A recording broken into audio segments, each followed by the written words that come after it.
You guys are definitely not paying attention. Okay, so basically, this thing has no friction, so if I give it a push, it just does what it does. The nature of objects is to continue moving forever and ever. They will move if there's no friction, no other force acting on it. The inertia of an object, obviously it's running into the edges, and there you go. A little applause for the... There you go, yeah. It's like air hockey. Now, this is a revolutionary concept. Our experience, we don't experience this ever, hardly ever, except for when the roads are icy, and then it's sort of scary, right? Like your car just keeps going, right? I am hitting the brakes. Why is my car not stopping? Right? We don't experience this in our regular life. Our regular life is like this, right? Normally, objects that we're around, they move for a little bit, but they don't move forever, right? So this is a radical concept. Please put your phone away.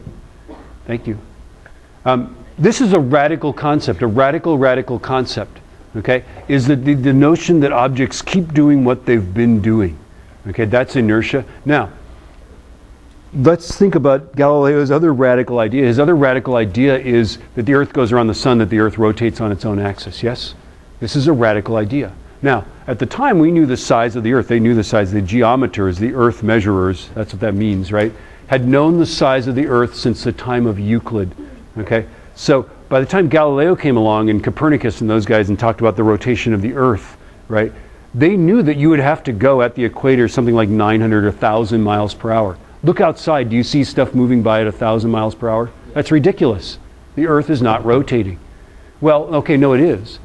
It is rotating. It's just that everything here is moving about 900 miles an hour toward Mount Hood, except Mount Hood's moving that way too. But anyway, right? Yeah? You know what I'm saying? Right? Everything in this room is moving that way and continues to move that way because of inertia. There's no other way it makes sense, correct? You have to believe in inertia first, then you can believe the Earth rotates. Yeah? You can't do it the other way around, right? You can't believe that objects need some force to justify their motion and then accept that the Earth is rotating, right? Okay, so it's really sort of an interesting thing that you're not terribly interested in. Okay, so let's go to Newton, right? So Newton has 3 laws of motion.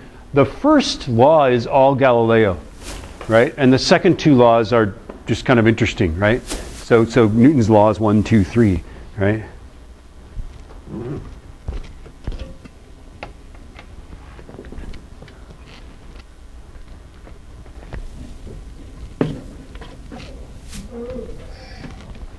Okay, so the first law is, wow, that's a lot of stuff, right? An object at rest will remain at rest.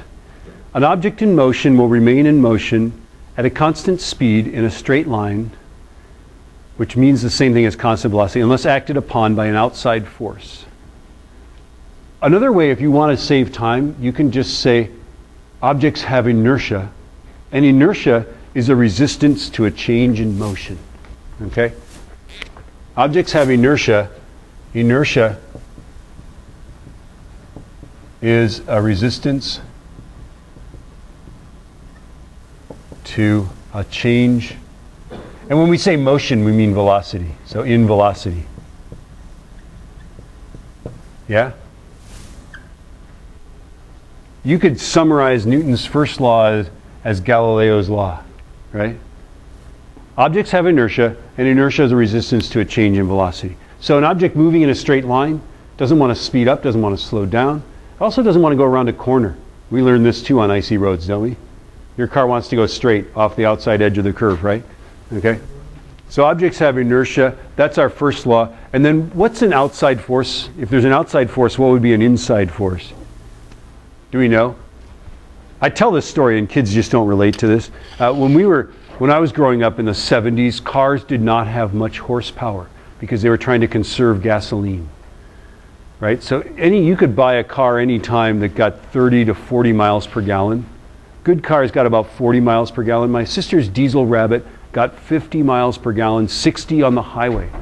Do you see those numbers today? Why not? Because all our cars nowadays are like terribly overpowered, I think, in my opinion, right? Okay, but anyway, when we would go up hills, the cars would slow down. Our car would go like, we'd slow down. We couldn't go 60 miles an hour up a hill, right? It'd go down like 40 miles an hour. And my mom would say, and we knew this was a great joke, because we knew it wouldn't work. My mom would say, push on, we'd be all sitting in the back seat on one of those bench seats. She'd say, push on the front seat.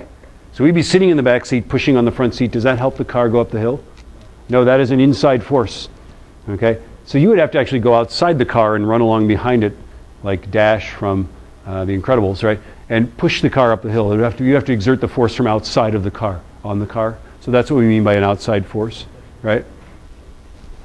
Okay, so we've got to have demonstrations of this. Okay, so we must demonstrate this, and we have to demonstrate it excessively.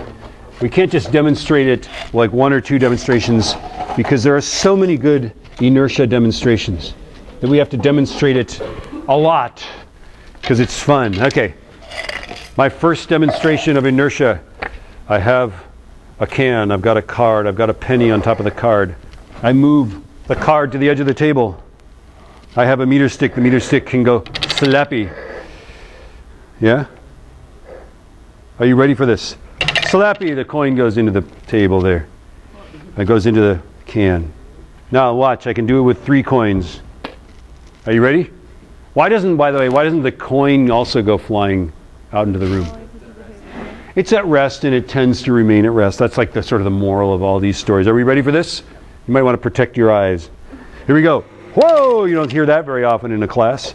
Okay, I can put a lot of pennies in there. Let's try a lot of them. Do you think they'll all go in? Let's just try it. Whoa! Oh, fail. Shh. Hold on. Okay, here we go. La! Okay. How about pens? Will pens go in there? It's like, no, I think they will. How about 2 pens? How about 3 pens? Will 3 pens go in there?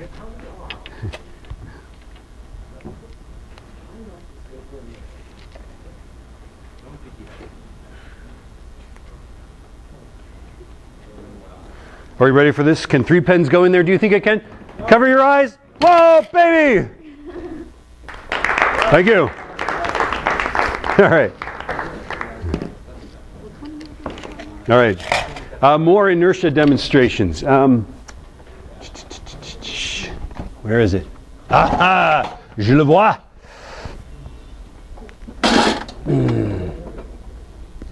Okay. I need you guys to be the goalies. You don't get this very often. Hold them up. There you go. Like this. There you go. Are you ready? Okay. Check this out. Yeah?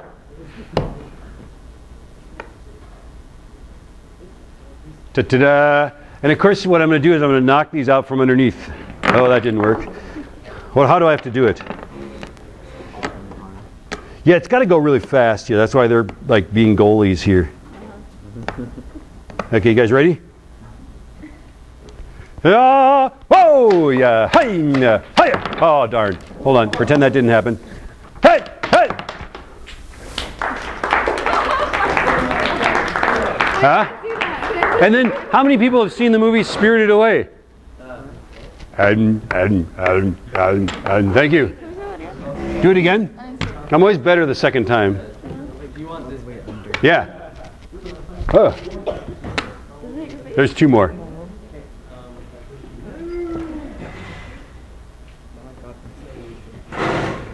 There we go.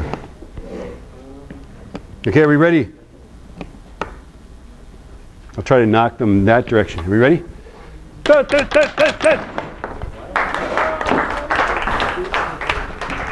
Thank you very much. And the top piece, notice is the largest one.